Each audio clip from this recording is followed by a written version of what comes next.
Let's have some fun and answer some questions today.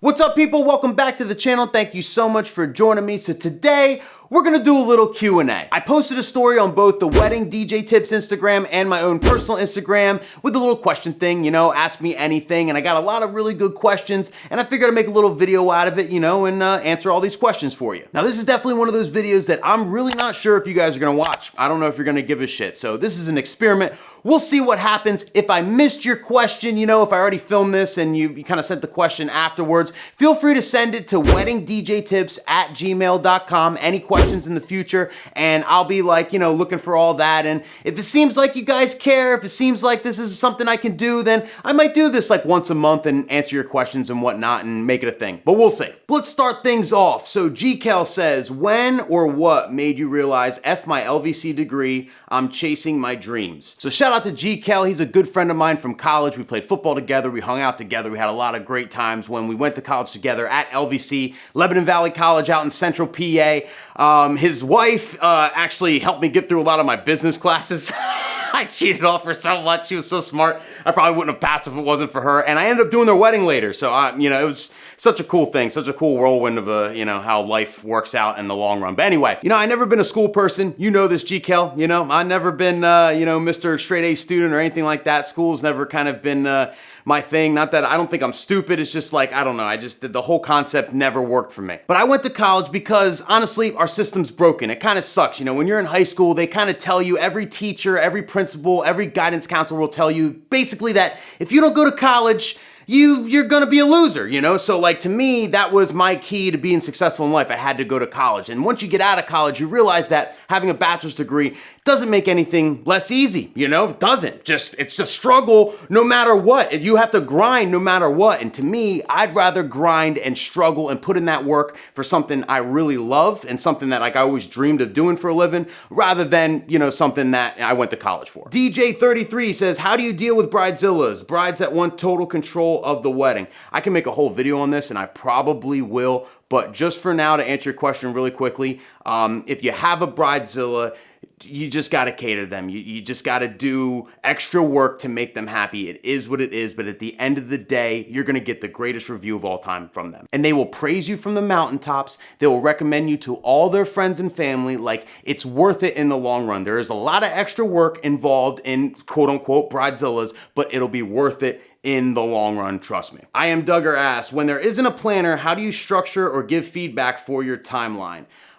So when there's not a planner, it's kind of cool because then I can kind of do things the way I want to do them. So my favorite timeline, that's what I start at, and then I go over it with the couple and, see what they like and make adjustments based on what they personally want, So my favorite timeline is, you do intros, first dance, parent dances up front, then maybe, you got some whatever background music, they take orders, then maybe we'll knock out the toast. So everything's done kind of pretty quickly up front, then a dance set before dinner so I can get people rocking before dinner, blood pumping and all that, and get the morale up because it's probably been a while since they've danced. Then we go into dinner. After dinner, always dancing before cake, and then once cake happens, we do cake and whatnot. Now, depending on where you're at, timeline can be different. You could have different formalities that you throw in there. You might spread things out more. I mean, it really depends where you're at, but the general rule is base everything off of your own timeline. This is a great opportunity to do things the way you want to do it, and then go over everything in detail with the couple so, they're aware and they can have the say to make any adjustments. I'd rather spread this out, or I'd rather do this quicker, or whatever. Make those adjustments around them, around what your couple wants, and then you're good to go. DJ Demand says, what's up?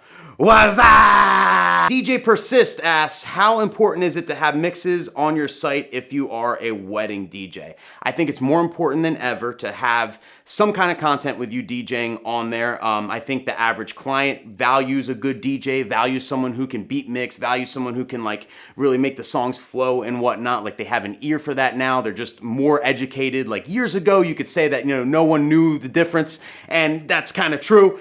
It's different now. So I definitely think it's valuable. If I can give you advice as far as mixes, I found that Just like comedians, right? It's better to have a bunch of short little routines, short little mixes, a minute or two long, rather than posting a bunch of 60-minute long mixes. Because in 1 to 2 minutes, you can get way more creative than you can in a whole 60-minute set. And plus, people's attention span really isn't there, so they're not gonna listen to a whole 60-minute mix. They might listen to the first 10 minutes of that 60-minute mix, whatever, and if you didn't bring it there because you're doing a whole 60-minute mix, they're really not getting the best representation of you, Like comedians, instead of doing hour-long specials, a lot of them are doing 15-minute portions of their special. And Andrew Schultz famously did that and had a lot of success on YouTube, kind of breaking things up. So each mix is shorter. They're gonna listen to the whole thing. They have the freedom to binge watch a bunch of your little mixes, but they're not stuck listening to a whole 60-minute mix that they'll never listen to, Kristen from Pedal and Glass says, what should a couple look for when hiring a wedding DJ? Hard to tell quality online. The biggest advice I can give a couple when you're looking for the right DJ is to dig deep. Google them, stalk their social media, do your research on each and every DJ. And then when you find a few DJs online that you like, you're feeling their vibe, you think they'd fit in well with your friends and family and all that, meet with them personally. Whether it's in person or on Zoom or FaceTime, meet with them, talk with them face to face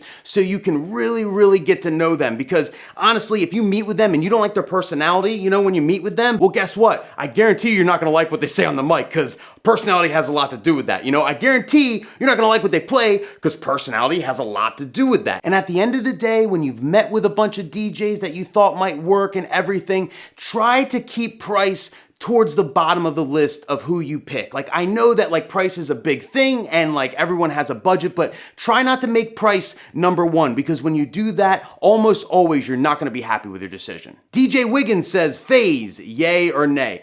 I use phase on Twitch. I use phase at clubs. I love phase. I think it works great. I think it's the closest possible thing to using needles by a long shot, way closer than a Rain 12. You have an actual time code signal. It makes it so much better. I really do think it's the future. I just don't use it at weddings yet. I don't know. I guess there's no real reason for me to be scared of it. I mean, I've never had really big issues, but I don't know. I still got needles and I like analog and nothing will ever replace needles for me. So I'm always gonna use both probably. DJ Rotation SF asked 2 questions. So number 1, best marketing for DJs, social media. And number 2, booking software or CRM for DJs. I know at SCE we use DJ Event Planner. I think it works great. I'm a big fan of that. There's a couple other ones that are coming to market. I think Honeybook is one that looked kind of interesting. What's the one? Oh, I forget the name of them regardless. I mean, it just depends, whatever works best for you. You know what I mean? There's not really a ton of solutions out there for DJs that really are catered to our businesses. I think DJ Event Planner is probably the best out right now, although I wish they had an app. I wish they would kind of modernize everything, so I'm not 100% sold on them, but reliability's there, it works great, and we've never had a problem, so. John Gotham asks, what kind of gel do you use? I use Holland's Finest Pomade, Rizzle or whatever this shit's called, I don't know. I am DJ Blake asks, or I don't know if it's Black Blake, sorry man, I don't know how you pronounce it, but you've probably answered this, but how you grow so big in such a short time, what inspired you? Well, I don't think I'm big at all, honestly. I have a very long way to go. I mean, everything I'm doing is kind of still micro, but inspiration, I mean, I got a lot of inspiration, DJ AM inspired how I DJ, the most, he's, to me, the GOAT. I love DJ AM, so, as far as, my DJing style, that was DJ AM. I'm a Gary Vee guy. I think, I love, he makes sense. I love how raw he is and everything like that. And he kind of inspired me just to be myself. When I started making videos, I kind of thought I had to fit in the same kind of realm that a lot of people do when they make videos and kind of just, hello, my name's Nick and welcome to my channel. So today we're going to discuss how mixers work. Now, when you think about a mixer, all proper and shit, when I saw Gary Vee do what he does and, have a lot of success at it, just being himself and just whatever, that kind of I don't know, that I was all right, cool, I can just be myself and whoever likes me, whoever doesn't, fuck it, you kind of realize that, regardless of what you do, regardless of